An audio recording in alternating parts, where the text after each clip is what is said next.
Aquarius, welcome to your tarot reading for the week of May 3rd through the 9th. Rena here, and yeah, I think that about covers it. I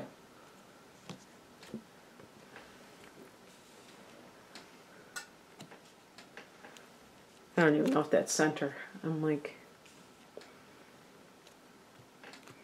this is a even more simplified spread. Since this is a weekly reading, I'm not going to do anything too extensive, too long. Just kind of a quick snapshot. Okay. I was just talking about this, I don't know where, but this the Fool card actually connects with your ruler, Uranus. And you know, I love the Fool. It's all about new beginnings, but new beginnings like the 0 point of creation. Because, you know, when you're starting something new, you already have some idea of what's happening. This is even before that. And I just think it's something very exciting about starting off anew and having no idea what's going to happen, but it's like you're trusting in that unknown. And again, is this aftermath from your solar eclipse? Possibly, because new beginnings are probably likely in many areas of your life in these past few months. You're about to have a lunar eclipse at the end of July. I guess it's not about to happen. It's going to be a few months down the line. But the point is that these eclipses are not over with, and they are continuing to affect you, continuing to provide you with information about your journey. And that's what the Fool is, a journey. So whatever that means for you, I think it's a wonderful omen. What is the Fly in the Ointment card? The Two of Wands. Remember that wands are about expansion. And that could be like physically through travel. The person is holding a globe. So they're contemplating travel. But remember that when we have the number 2, there is some internal debate going on. Should I or shouldn't I? Should I or shouldn't I move? Should I or shouldn't I get involved with this person? Because, you know, with the Fool card too, if some of you are in any kind of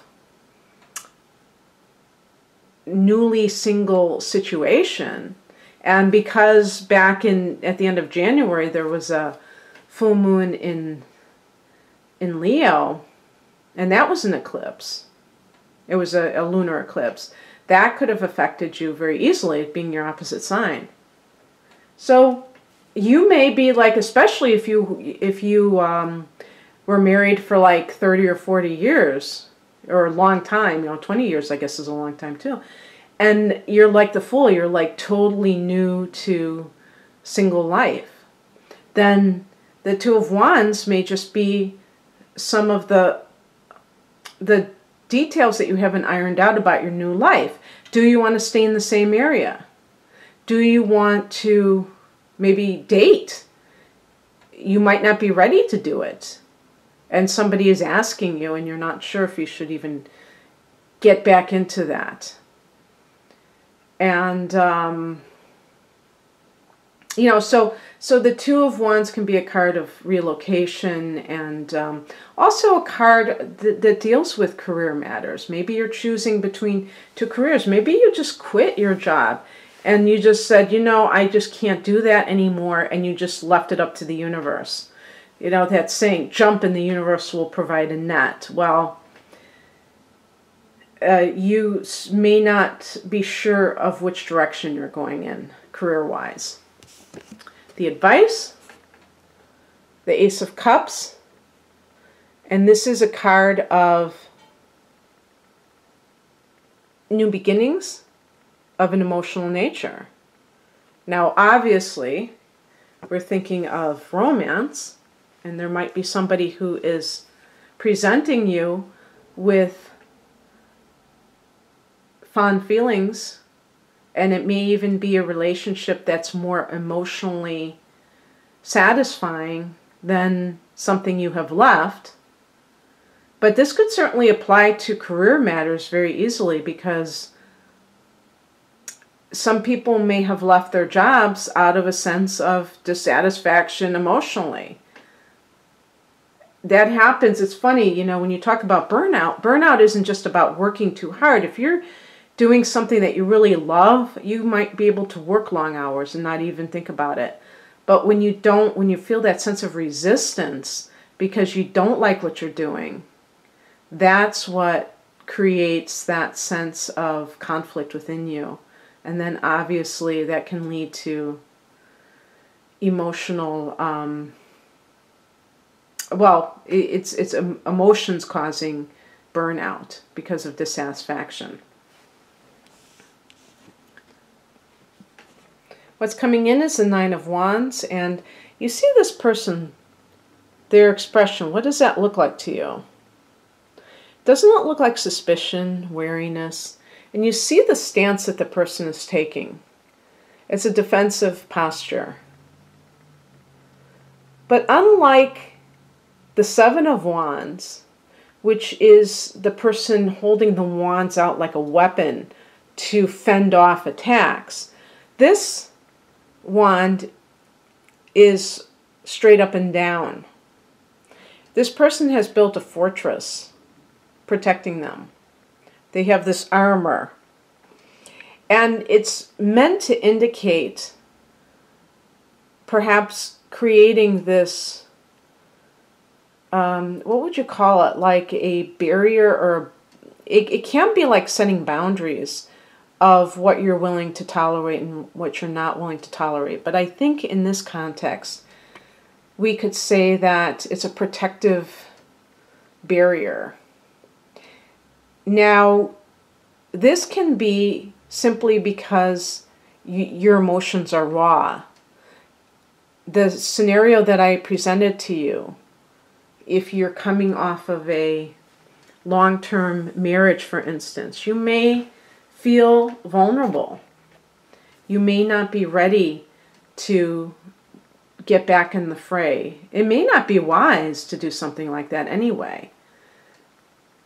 But by the same token, if you're someone who is in the workplace and maybe you got burned and that caused you to either get laid off. The Fool card, I mean, is just talking about starting over, starting from scratch. So there could be many reasons why this is happening. If this is a professional issue and may not be something that you volunteered for, but you find yourself there. Regardless, the point being that you may be a little bit guarded because you don't want to get burned again. And the thing that you have to be careful of, obviously, is that you don't allow yourself to become overly suspicious, overly cynical. Because if, let's say, you were in a long-term marriage, you might put up so many walls that people decide that it's not worth it, or they think that you're rejecting them. So that's kind of a thing to definitely, you know, make you think about. But by the same token, this can also be about having boundaries and setting boundaries and saying, you know, maybe you're looking for a new job, but you're saying, you know what, I'm not going to work on weekends. I'm not going to have, you know, I have to have telecommuting. I have to have X amount of time off. All these things that maybe you didn't ask for in the past, and you realize that that was detrimental to your well-being, and so you have things that you're not willing to tolerate this time around. Same with personal relationships.